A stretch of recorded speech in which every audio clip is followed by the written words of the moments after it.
Hi friends. ఈ election commission ఈ మధ్య ఆ, ఒక ఒక వింత ఆ, మనకు ఆర్గ్యుమెంట్స్ లేవనెత్తున్నారు. వాళ్ళు ట్రాన్స్పరెన్సీగా ఎలక్షన్స్ కండక్ట్ చేయాల్సిన బాధ్యత వాళ్ళది. అది చేయకపోతే వాళ్ళు నేరస్తులు అవుతారు, శిక్షార్హులు అవుతారు. ఇప్పుడు ఒక ఓటర్ లిస్టు పీడిఎఫ్లో ఇవ్వటం అనేది మనకు అది జ్ఞానవంతులు ఇచ్చే పని కాదు, అజ్ఞానులు ఇచ్చే పని.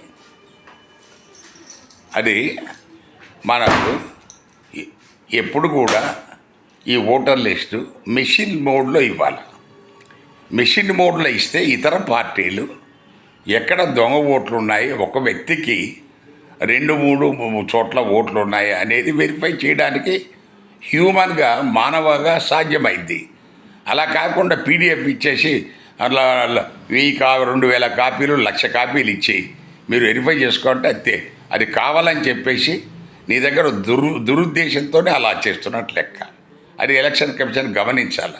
నేనేదో తెలివిగా చేస్తున్నానని మీరు అనుకోవద్దు. నెంబర్ 2, సీసీ ఫుటేజ్ అనేది అందులో నథింగ్ సీక్రెట్.